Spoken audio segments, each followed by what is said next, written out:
ഇന്ന് നാം പറയുന്നത് എം എസ് വേർഡിൻ്റെ ബാക്കിയുള്ള സ്പെഷ്യൽ ഫീച്ചേഴ്സിനെ കുറിച്ചിട്ടാണ്. കഴിഞ്ഞ വീഡിയോയിൽ കുറച്ച് സ്പെഷ്യൽ ഫീച്ചേഴ്സ് പറഞ്ഞിരുന്നു. ടേബിൾ, മെയിൽ മെർജ് മുതലായ സ്പെഷ്യൽ ഫീച്ചേഴ്സായ എം എസ് വേർഡിൻ്റെ സ്പെഷ്യൽ ഫീച്ചേഴ്സുകൾ പറഞ്ഞിരുന്നു. ഇനി അതിനോട് ബന്ധപ്പെട്ടിട്ടുള്ള ബാക്കിയുള്ള സ്പെഷ്യൽ ഫീച്ചേഴ്സുകളാണ് ഈ വീഡിയോയിൽ പറയുന്നത്.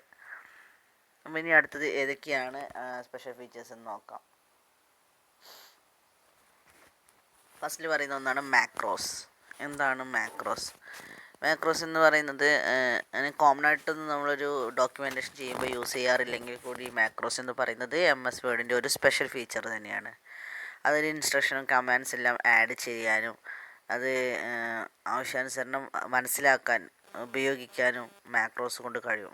അതായത് നമുക്ക് പെട്ടെന്ന് കാര്യങ്ങൾ മനസ്സിലാക്കി വയ്ക്കാം. അത് ആവശ്യാനുസരണം ഉപയോഗിക്കാം.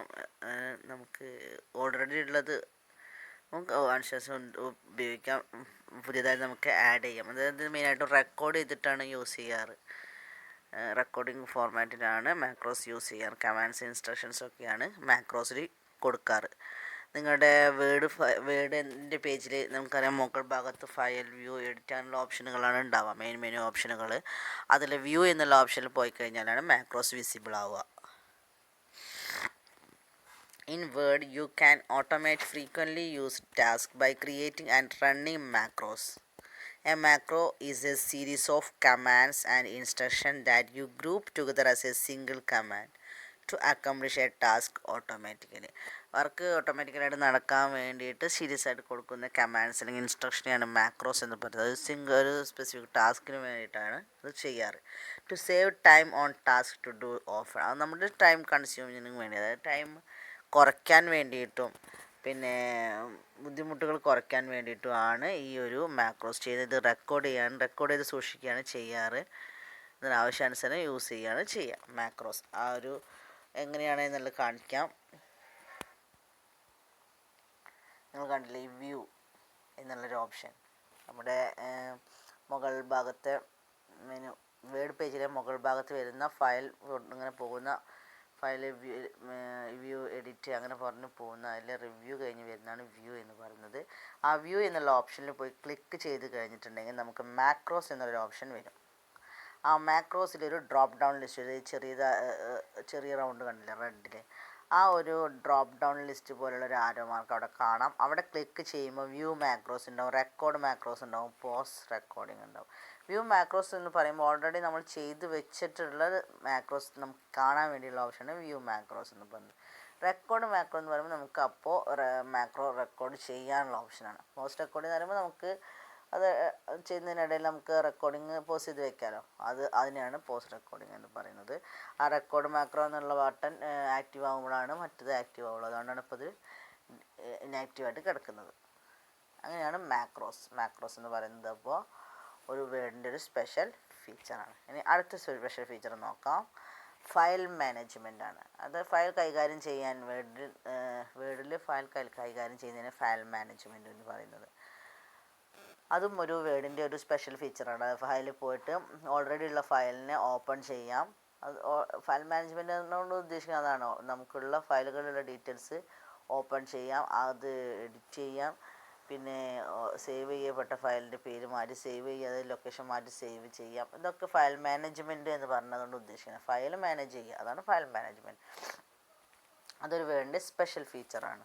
അപ്പോൾ അത് ശരിക്കും കഴിഞ്ഞാൽ ഫയൽ എന്നുള്ള ഓപ്ഷനിൽ പോയി കഴിഞ്ഞാൽ അവിടെ പോയി ഓപ്പണിൽ ക്ലിക്ക് ചെയ്ത് അവിടെ നമുക്ക് എന്താ തുറക്കാൻ പറ്റും. തുറക്കുമ്പോൾ അതിൻ്റെ എക്സ്റ്റൻഷൻ അങ്ങനെ ഓപ്പൺ ചെയ്തെടുക്കാൻ പറ്റും. ഓപ്പൺ ചെയ്യുന്നിട്ട് ഡോക്യുമെൻറ്റേഷനിൽ ചേഞ്ചുകൾ വരുത്താൻ കഴിയും.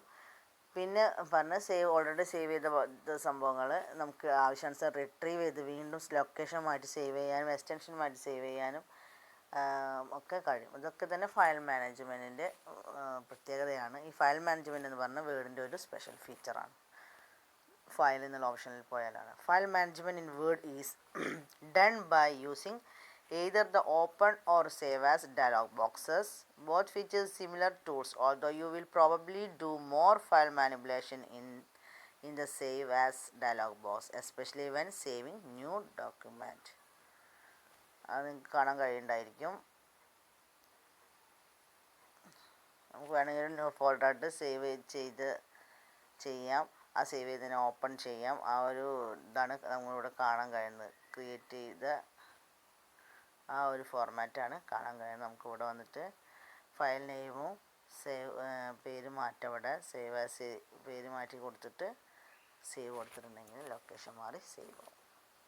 അപ്പോൾ ഫയൽ മാനേജ്മെൻറ്റ് എന്ന് പറയുന്ന ഒരു വേർഡിൻ്റെ സ്പെഷ്യൽ ഫീച്ചറാണ്. പിന്നെ നമുക്ക് അടുത്തതായി പറയുന്ന സ്പെഷ്യൽ ഫീച്ചറാണ് പ്രിൻറ്റ്. വേർഡ് ഡോക്യുമെൻറ്റിൻ്റെ ഏറ്റവും നല്ലൊരു ഫീച്ചറാണ് പ്രിൻറ്റ്. അതായത് നമുക്ക് വേർഡിലെ പേജ് നമുക്ക് പ്രിൻ്റ് എടുക്കാൻ കഴിയും. ആ പ്രിൻ്റ് എടുക്കാൻ കഴിയുന്ന പറയുമ്പോൾ നമുക്ക് ഏത് ഫോർമാറ്റിലോ A4 ഫോർമാറ്റിലോ A3 ഫോർമാറ്റിലോ ലീഗൽ ഫോർമാറ്റിലോ ഏത് ഫോർമാറ്റിൽ വേണമെങ്കിലും കഴിയും.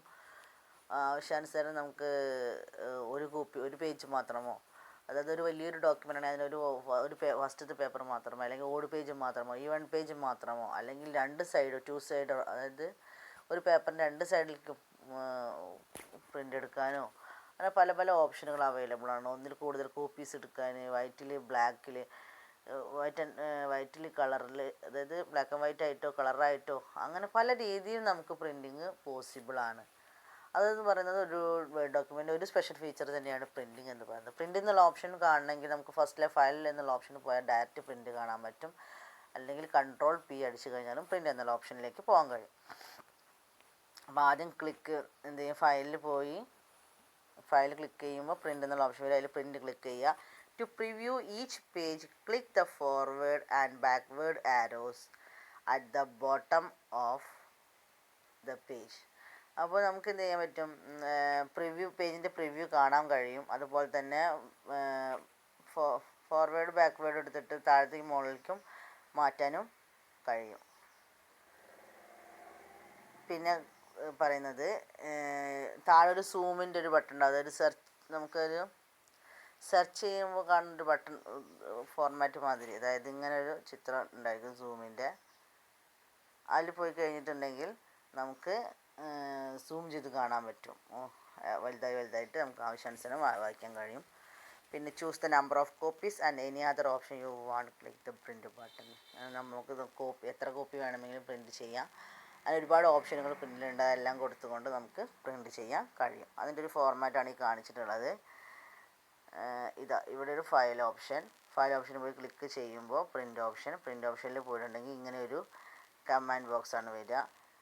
ഇവിടെ പോയി കഴിഞ്ഞിട്ടുണ്ടെങ്കിൽ ഒരുപാട് പ്രിൻ്ററുള്ള ഒരു സ്ഥലമാണെന്നുണ്ടെങ്കിൽ നമുക്ക് പ്രിൻ്റർ ഇവിടെ ചൂസ് ചെയ്യേണ്ടി വരും. പ്രിൻ്ററിൻ്റെ പേര് സെലക്ട് ചെയ്യേണ്ടി വരും. എത്ര കോപ്പീസ് ആണെന്നുള്ളത് ഇവിടെ എഴുതുക. പിന്നെ എല്ലാ പേപ്പറും പ്രിൻ്റ് എടുക്കണമെങ്കിൽ ഓൾ പേപ്പർ സെലക്ട് ചെയ്യുക. ഓൾ പേപ്പർ മാത്രമെങ്കിൽ ഓട്, ഈവൺ ആണെങ്കിൽ ഈവൺ, അല്ലെങ്കിൽ കോമേറ്റഡ് 1, 3, 5 അങ്ങനെ 1, 3, 6 അങ്ങനെ നമ്മൾ കോമേറ്റഡ് പറഞ്ഞാൽ ആ പേജ് മാത്രം പ്രിൻ്റ് ചെയ്ത് വരും. പിന്നെ പറയുന്നത് 2 സൈഡായിട്ട് പ്രിൻ്റ് ചെയ്യണോ എന്ന്. പിന്നെ പോർട്രേറ്റ് ഓറിയൻറ്റേഷൻ ആണോ, അതായത് പോർട്രേറ്റ് ഓറിയൻറ്റേഷൻ ആണ് സാധാ ഒരു പേജ് ഇങ്ങനെ വെച്ചാലുണ്ടാകുന്ന ഫോർമാറ്റാണ് പോർട്രേറ്റ് ഓർഡിനേഷൻ പറയുന്നത്. അതേസമയം ഈ ഒരു പേപ്പർ തിരിച്ച് വെച്ചാൽ ഇങ്ങനെയല്ലേ ഉണ്ടാവുക, ആ ഒരു ഫോർമാറ്റിനാണ് ലാൻഡ്സ്കേപ്പ് എന്ന് പറഞ്ഞത്. നിങ്ങൾക്ക് പലർക്കും അറിയുന്നുണ്ടായിരിക്കും. പിന്നെ ലെറ്റർ ഫോർമാറ്റ്, A3 ഫോർമാറ്റ് അങ്ങനെയുള്ള കാര്യങ്ങൾ അതെല്ലാം ഒക്കെ തീരുമാനിച്ചിട്ട് പ്രിവ്യൂ കൊടുത്തു കഴിഞ്ഞിട്ടുണ്ടെങ്കിൽ നമുക്ക് എങ്ങനെയാണ് ആ പ്രിൻ്റ് ഔട്ട് വരിക എന്ന് മനസ്സിലാക്കാൻ കഴിയും. അതിനനുസരിച്ച് പ്രിൻ്റ് ചെയ്യാം. അത് ഒരു പ്രിൻറ്റിങ് എന്ന് പറയുന്നത് ഡോക്യുമെൻറ്റിൻ്റെ ഒരു സ്പെഷ്യൽ ഫീച്ചറാണ്. ഇനി അടുത്ത് പറയുന്നത് ഒന്നാണ് സ്റ്റൈൽസ് എന്ന് പറയുന്നത് ഓൾറെഡി ഇതുപോലെ MS വേർഡിലുള്ള ഒരു സ്പെഷ്യൽ ഫീച്ചറാണ്. അതായത് നമ്മുടെ ഡോക്യുമെൻറ്റിൻ്റെ ഭംഗി കൂട്ടൽ തന്നെയാണ്. അതായത് കളേഴ്സ്, ഫോണ്ടൊക്കെ വെറൈറ്റി ആയിട്ടുള്ളത് ഓൾറെഡി നമ്മുടെ വേർഡ് കുറച്ചധികം ഉണ്ട്. അപ്പോൾ അത് സെലക്ട് ചെയ്ത് നമ്മൾ ടൈപ്പ് ചെയ്യുകയാണെങ്കിൽ ആ ഒരു ഫോർമാറ്റിലോട്ട് നമ്മുടെ ഡോക്യുമെൻറ്റ് വരും. അതൊരു ഓപ്ഷനാണ്. അതായത് നിങ്ങൾക്ക് പറയുമ്പോൾ മനസ്സിലായെങ്കിലും കാണുമ്പോൾ വേർഡിൽ ഒരു പേജ് കാണും പെട്ടെന്ന് മനസ്സിലായി. You can modify A style directly in the styles gallery without using text in your document. Text നമ്മുടെ ഒരു ഡോക്യുമെൻറ്റ് ടെക്സ്റ്റ് ഒന്നും യൂസ് ചെയ്യാതെ തന്നെ ഓൾറെഡി നമ്മുടെ സ്റ്റൈൽ ഗാലറിയിൽ സേവ് ചെയ്തിട്ടുള്ള സ്റ്റൈൽ ചൂസ് ചെയ്തും കൊണ്ട് ടൈപ്പ് ചെയ്യുന്ന രീതിയാണ് ഈ പറയുന്നത്. കണ്ടാൽ മനസ്സിലാക്കാൻ കഴിയും. On the home tab, right click any style gallery and click modify. Style ഗാലറിയിൽ ആ സ്റ്റൈലിൻ്റെ അവിടെ പോയി റൈറ്റ് ബട്ടൺ ക്ലിക്ക് ചെയ്ത് നമുക്കത് സെലക്ട് ചെയ്ത് കഴിഞ്ഞിട്ട് നമുക്കത് ആവശ്യാനുസരണം മോഡിഫൈ ചെയ്യാം. In the formatting section make any formatting changes you want. നമുക്ക് എന്ത് ഇഷ്ടത്തിലും വേണമെങ്കിൽ ചേഞ്ചുകൾ വരുത്താം. ഓൾറെഡി ഡീഫോൾട്ട് ആയിട്ടുള്ള ചേഞ്ചുകളിൽ നിന്നും ഫോണ്ട് ചേഞ്ച് ചെയ്യാം.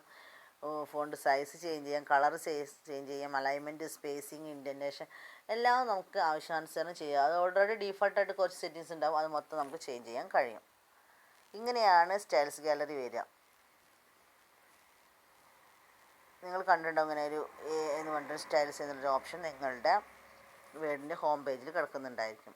അതിൽ പോയി കഴിഞ്ഞിട്ടുണ്ടെങ്കിൽ സ്റ്റൈലുകൾ വരുന്നതാണ് ഇത്രയും ഭാഗം വരുന്നത്. കണ്ടില്ല, ഓരോന്നിനും ഓരോ ഫോർമാറ്റാണ് വരുമ്പോൾ. കാണുമ്പോൾ കളറിലും സ്റ്റൈൽസിലൊക്കെ വ്യത്യാസങ്ങൾ കാണാൻ പറ്റും. അപ്പോൾ നമുക്ക് ഇഷ്ടാനുസരണം ഇപ്പോൾ ഇതിൽ സെലക്ട് ചെയ്തിരുന്ന ഇതാണ്, അങ്ങനെ സെലക്ട് ചെയ്തിട്ട് ഓൾറെഡി നമ്മൾ സെലക്ട് ചെയ്തില്ലെങ്കിൽ ഡീഫോൾട്ടായിട്ടൊന്ന് കിടക്കുന്നുണ്ടാവും. അല്ലെങ്കിൽ എന്ത് ചെയ്യുക, സ്റ്റൈൽ പോയി സെലക്ട് ചെയ്യണം. നമുക്ക് ഇഷ്ടത്തിന് നമുക്കത് യൂസ് ചെയ്ത് മോഡിഫിക്കേഷൻ വരുത്താം. അതും ഒരു വേർഡിൻ്റെ ഒരു സ്പെഷ്യൽ ഫീച്ചറാണെന്ന് പറയാം. പിന്നെ അടുത്ത് പറയുന്നത് ബുക്ക് മാർക്കാണ്. ബുക്ക് മാർക്കും നമ്മുടെ വേർഡിൻ്റെ ഒരു സ്പെഷ്യൽ ഫീച്ചർ തന്നെയാണ്. ബുക്ക് മാർക്ക് പറഞ്ഞാൽ എല്ലാവർക്കും അറിയുന്നതാണ്. മൊബൈലിലായാലും ലാപ്ടോപ്പിലായാലും ബുക്ക് മാർക്ക് എല്ലാവരും യൂസ് ചെയ്യുന്നതാണ്. നമുക്ക് പെട്ടെന്ന് ഏതെങ്കിലും ഒരു പേജിലേക്കോ ഏതെങ്കിലും ലിങ്കിലേക്കോ എത്താൻ വേണ്ടി നമ്മൾ ബുക്ക് മാർക്കായിട്ട് ആ ഒരു ടെക്സ്റ്റ് അല്ലെങ്കിൽ ലിങ്ക് അല്ലെങ്കിൽ പിക്ചർ യൂസ് ചെയ്യാറുണ്ട്. അപ്പോൾ ബുക്ക് മാർക്ക് ചെയ്യുന്ന ഇൻസേർട്ടിൽ പോയിട്ട് ബുക്ക് മാർക്കിൽ ക്ലിക്ക് ചെയ്ത് ബുക്ക് മാർക്ക് ആഡ് ചെയ്യലാണ് നമ്മൾ ചെയ്യുന്ന option. Book mark the location, അതായത് ലൊക്കേഷൻ ബുക്ക് മാർക്ക് പെട്ടെന്ന് നമുക്ക് ആ ഒരു സ്ഥലത്ത് എത്താൻ, എപ്പോഴും കൂടുതലായിട്ട് യൂസ് ചെയ്യുന്ന കാര്യങ്ങളാണെങ്കിൽ നമുക്ക് ആ ഒരു ലൊക്കേഷനിലോട്ട് എത്താൻ വേണ്ടിയിട്ടാണ് നമ്മൾ ബുക്ക് മാർക്ക് യൂസ് ചെയ്യുന്നത്. Select text, picture or place in your document where you want to insert bookmark. ഇഷ്ടപ്പെട്ട ടെക്സ്റ്റ്, പിക്ചർ ഏതോ നമുക്ക് യൂസ് ചെയ്യാം. Under bookmark name, type name, ബുക്ക് മാർക്കിൻ്റെ പേര് കൊടുക്കുക. സേവ് ചെയ്യുന്ന ഓരോ ബുക്ക് മാർക്കിനും പിന്നെ നെയിം ടൈപ്പ് ചെയ്യും, അതിൻ്റെ നെയിം ടൈപ്പ് ചെയ്യുക, അതിൻ്റെ ആഡ് എന്താണ് വെച്ചാൽ അത് ആഡ് ചെയ്യുക. അങ്ങനെയുള്ള കാര്യങ്ങളൊക്കെ ശ്രദ്ധിക്കണം. ഇതിൽ ഡോട്ട് ഇതൊക്കെ എന്തും വേണമെങ്കിൽ വരാം, പക്ഷെ ഒറ്റ കാര്യം മാത്രം വരാൻ പാടില്ല, സ്പേസ് ഉണ്ടാവാം. ബുക്ക് മാർക്ക് സേവ് ചെയ്യുമ്പോൾ സ്പേസ് ഉണ്ടാവാൻ പാടില്ല. ബുക്ക് മാർക്ക് നല്ലൊരു സ്പെഷ്യൽ ഫീച്ചറാണ്. അതിന് പേജ് കാണിച്ച് ഇൻസേർട്ട് പോവുക, ബുക്ക് മാർക്ക് ഇൻസേർട്ട് കണ്ടോ, ഇൻസേർട്ട് എന്നുള്ള ഓപ്ഷനിൽ ക്ലിക്ക് ചെയ്യുക, ആ ബുക്ക് മാർക്ക് എന്നുള്ള ഓപ്ഷൻ വരും. അവിടെ പോയിട്ട് ബുക്ക് മാർക്ക് ആഡ് ചെയ്യുക, ലിങ്ക് ആണെങ്കിൽ ലിങ്ക് അത് ആഡ് ചെയ്യുക. പിന്നെ അടുത്ത ഒന്നാണ് ലിങ്കിങ് ആൻഡ് എംബഡിങ് ഓബ്ജക്റ്റ്. അതും ഒരു വേർഡിൻ്റെ സ്പെഷ്യൽ ഫീച്ചറാണ്. നമുക്കൊരു കണ്ടിന്യൂഷൻ, അതായത് ഒരു ഡീറ്റെയിൽസിൽ നിന്ന് മറ്റൊരു ഡീറ്റെയിലിലേക്ക് പോവാൻ ലിങ്ക് കൊടുക്കാറുണ്ട്. അതിനെയാണ് ലിങ്കിങ് അല്ലെങ്കിൽ എംബഡിങ് ഓബ്ജക്റ്റ്. ഒരു ഒബ്ജക്റ്റ് ഇപ്പോൾ നമുക്കൊരു എക്സാമ്പിൾ പറയുകയാണെങ്കിൽ തന്നെ ഒരു കോളേജിൻ്റെ കോഴ്സ് ഡീറ്റെയിൽസ് എടുത്തിട്ട് അതിൽ ഒരുപാട് കോഴ്സുകൾ ഉണ്ടായിരിക്കും. അപ്പോൾ ആ കോഴ്സിനെ കുറിച്ച് നമുക്ക് ഡീറ്റെയിൽ ആയിട്ട് അറിയണമെങ്കിൽ നമുക്ക് ആ ഒരു കോഴ്സിൽ നിന്ന് ലിങ്ക് കൊടുക്കാം. അത് ചിലപ്പോൾ ആ ഒരു വേർഡ് പേജിലേക്ക് തന്നെ കൊടുക്കാം, അല്ലെങ്കിൽ മറ്റൊരു വേർഡിലേക്കോ മറ്റൊരു വേർഡ് തന്നെ ആവണമെന്നില്ല, ഏതെങ്കിലും ഒരു ഫോർമാറ്റിലേക്കോ ലിങ്ക് കൊടുക്കാം. അതിനൊക്കെയാണ് ലിങ്കിങ് ആൻഡ് എംബഡിങ് ഓബ്ജക്റ്റ് എന്ന് പറയുന്നത്. അപ്പോൾ അതായത് ഒരു ഒബ്ജക്റ്റ് ടൈപ്പ് ആയി വന്നു. ഇപ്പോൾ ഒരു കോഴ്സിൽ നമ്മൾ BCA ഒരു കോളേജിൻ്റെ പേര് കൊടുത്തു, അതിൻ്റെ കോഴ്സസിൻ്റെ പേര് കൊടുത്തു. അതിൽ ഇപ്പോൾ BCA എന്നുള്ളൊരു കോഴ്സാണ് വിചാരിക്കുക. ആ BCAയിൽ ക്ലിക്ക് ചെയ്യാൻ കഴിയണം എങ്കിൽ അവിടെ ഒരു ലിങ്ക് കൊടുക്കണം. ആ ലിങ്ക് ഉണ്ടായാൽ മാത്രമേ ക്ലിക്ക് ചെയ്യാൻ കഴിയുള്ളൂ. അപ്പോൾ ക്ലിക്ക് ചെയ്യുമ്പോൾ തുറക്കുന്ന ഒരു പേജ് വേണം. അപ്പോൾ ഓൾറെഡി ആ ഒരു പേജ് അത് നമ്മൾ സെറ്റ് ചെയ്തിടണം. ചിലപ്പോൾ നമുക്ക് ആ ഒരു പേജിൽ തന്നെ നമ്മുടെ ഉപയോഗിച്ചുകൊണ്ടിരിക്കുന്ന പേജിൽ തന്നെ താഴത്തേക്ക് കേട്ടോ ഒക്കെ ലിങ്ക് കൊടുക്കാം. എന്തായാലും ഓൾറെഡി ഉണ്ടാക്കിയാൽ മാത്രമേ നമുക്ക് ലിങ്ക് കൊടുക്കാൻ കഴിയുള്ളൂ. അതാണ് ലിങ്കിങ് ആൻഡ് എംബഡിങ് ഓബ്ജക്റ്റ് എന്ന് പറയുന്നത്. Object linking and embedding is a proprietary technology developed by Microsoft that allows embedding and linking to document and other object. To link or embed an object that's already been created. Already നമ്മൾ create ചെയ്ത് ഇടണം. നമുക്ക് എവിടെയാണോ link കൊടുക്കേണ്ടത് already നമ്മൾ create ചെയ്തിടണം. In the object dialog box, select the create from file tab and click browse to find file you want to insert. അവിടെ ഫയലിൽ പോയി കഴിഞ്ഞിട്ടുണ്ടെങ്കിൽ നമുക്ക് ബ്രൗസ് ചെയ്തിട്ട് നമുക്ക് ഏതാണോ ഇൻസേർട്ട് ചെയ്യേണ്ട ഫയലെന്ന് വെച്ചാൽ അത് ഡയറക്റ്റ് എടുത്തിട്ട് നമുക്ക് ഇൻസേർട്ട് ചെയ്യാൻ കഴിയും. To link to the source file rather than embedding into your Word document or email message, select link to file. എന്ത് വേണമെങ്കിലും ഒരു ഫയലോ അല്ലെങ്കിൽ ഡയറക്റ്റ് ലിങ്ക്, ഇമെയിലിലേക്ക് ഡയറക്റ്റ് ലിങ്കോ അങ്ങനെ എങ്ങനെ വേണമെങ്കിൽ നമുക്ക് ഈ ഒരു ലിങ്ക് കൊടുക്കാൻ സാധിക്കും. അത് നമുക്ക് ആ പേജ് കണ്ടാൽ മനസ്സിലാക്കാൻ കഴിയും. ഇൻസേർട്ട് പോയി കഴിഞ്ഞിട്ടുണ്ടെങ്കിൽ ക്രിയേറ്റ് ന്യൂവിൽ ഒബ്ജക്റ്റ്, അതായത് നമ്മൾ ഈ ഒരു വേർഡ് ഫയലിൽ ഒരു വേർഡ് എന്തെങ്കിലും ഒരു വേർഡ് ഉണ്ടായിരിക്കും. ആ ഒരു വേർഡ് ഉണ്ടാവും ലിങ്ക് കൊടുക്കുന്നുണ്ടാവുക. അപ്പോൾ അത് പോയിട്ട് സെലക്ട് ചെയ്തുകൊണ്ടാണ് നമ്മൾ ചെയ്യേണ്ടത്. അപ്പോൾ അവിടെ ക്ലിക്ക് ചെയ്യുമ്പോൾ ഈ ഒരു സെലക്ട് ചെയ്ത ഈ ഒരു ഒബ്ജക്റ്റിലോട്ട് നമുക്ക് പോകാൻ കഴിയും. അപ്പോൾ അവിടെ നിന്ന് ആ ഒരു ഇത് സെലക്ട് ചെയ്ത് ഓക്കെ കൊടുത്തു കഴിഞ്ഞാൽ അങ്ങനെ ലിങ്ക് ക്രിയേറ്റ് ആവും. അപ്പോൾ ലിങ്കിങ് എംബഡിങ് ഒബ്ജക്റ്റ് ഒരു വേൾഡിൻ്റെ ഒരു സ്പെഷ്യൽ ഫീച്ചറാണ്. പിന്നെ അടുത്ത് പറയുന്നത് ടെംപ്ലേറ്റ് എന്നുള്ളത് നമുക്ക് കോമൺ ആയിട്ട് യൂസ് ചെയ്യുന്ന ഒന്നാണ് ടെംപ്ലേറ്റ്. അതായത് കോമൺ ആയിട്ട് യൂസ് ചെയ്യുന്ന കുറച്ച് പർപ്പസുകൾ ഉണ്ടായിരിക്കും. അതിന് വേണ്ടിയിട്ട് ഓൾറെഡി ഡിസൈൻ ചെയ്തിടുന്ന ഡോക്യുമെൻറ്റുകളെയാണ് ടെംപ്ലേറ്റ്. ഡോക്യുമെൻറ്റിനെ ആവണമെന്നില്ല, നമ്മുടെ ഡോക്യുമെൻറ്റിൻ്റെ ഒരു കാര്യം MS വേർഡ് ആയതുകൊണ്ടാണ് ഡോക്യുമെൻറ്റ് എന്ന് പറഞ്ഞ പ്രസൻറ്റേഷനോ ഒക്കെ ആവാം. അപ്പോൾ ഡോക്യുമെൻറ്റിലെ ആ ഒരു ഫോർമാറ്റിനെയാണ് ടെംപ്ലേറ്റ് എന്ന് പറയുന്നത്. അപ്പോൾ അതായത് കൂടുതലായിട്ട് യൂസ് ചെയ്യുന്നത് ഇപ്പം ബിസിനസ് പ്ലാൻ ആവാം, ലെസൺ പ്ലാൻ ആവാം, ലെറ്റർ ഫോർമാറ്റ് ആവാം, നമുക്ക് കോമൺ ആയിട്ട് യൂസ് ചെയ്യുന്ന ഒന്നാണ്. അപ്പോൾ നമുക്ക് ഈസി ആയിട്ട് യൂസ് ചെയ്യാൻ വേണ്ടിയിട്ട് അങ്ങനെ ഒരു ഫോർമാറ്റ് ഉണ്ടെങ്കിൽ ആ ഫോർമാറ്റിൽ എഡിഷൻ മാത്രം ചെയ്താൽ മതി. അതിനാണ് ഓൾറെഡി അത് സെറ്റ് ചെയ്തിട്ടുണ്ട് ടെംപ്ലേറ്റ്. വേൾഡിൽ ഒരുപാട് ടെംപ്ലേറ്റുകളുണ്ട്, കാലണ്ടർ ഉണ്ട്, ബിസിനസ് പ്ലാൻ ഉണ്ട്, അങ്ങനെ ഒരുപാട് ഓപ്ഷനുകൾ നമുക്ക് അവൈലബിൾ ആണ്. അപ്പോൾ ഡയറക്റ്റ് നമുക്ക് ആ ഒരു ഫോർമാറ്റ് കിട്ടും, നമ്മൾ ടൈപ്പ് ചെയ്ത് ഉണ്ടാക്കി ഇടേണ്ട ആവശ്യമില്ല. അതാണ് ടെംപ്ലേറ്റ് എന്ന് പറയുന്നത്. The template is a document type that create a copy of it when you open it. നമുക്ക് ആവശ്യാനുസരണം നമുക്കത് ഓപ്പൺ ചെയ്തിട്ട് അതിൻ്റെ ഒരു കോപ്പി ഉപയോഗിക്കാവുന്നതാണ്. For example, a business plan is a common document that is written in Word.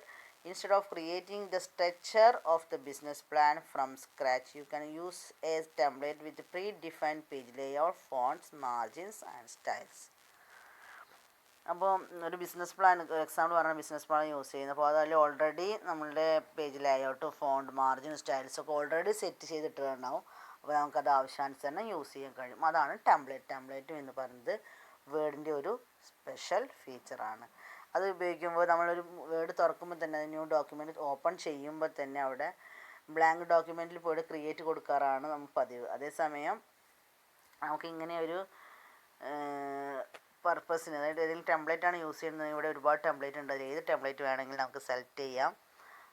Brochure, agendas, features, അങ്ങനെ already നമുക്ക് വേണമെങ്കിൽ ടെംപ്ലേറ്റ് ക്രിയേറ്റ് ചെയ്യാം. അങ്ങനെ ക്രിയേറ്റ് ചെയ്തിട്ടുണ്ടെങ്കിൽ അത് യൂസ് ചെയ്യാം. അല്ലാതെ സിസ്റ്റത്തിൽ കുറച്ച് ടെംപ്ലേറ്റുകളുണ്ട്, അതും നമുക്ക് യൂസ് ചെയ്യാം. അതിനത് സെലക്ട് ചെയ്തിട്ട് ബ്ലാങ്ക് ഡോക്യുമെൻറ്റ് കൊടുത്ത് ക്രിയേറ്റ് കൊടുത്താൽ ആ ഒരു ഫോർമാറ്റിലാണ് വേർഡ് ഓപ്പൺ ആവുക. അപ്പോൾ ടെംപ്ലേറ്റും വേർഡിൻ്റെ ഒരു സ്പെഷ്യൽ ഫീച്ചറാണ്.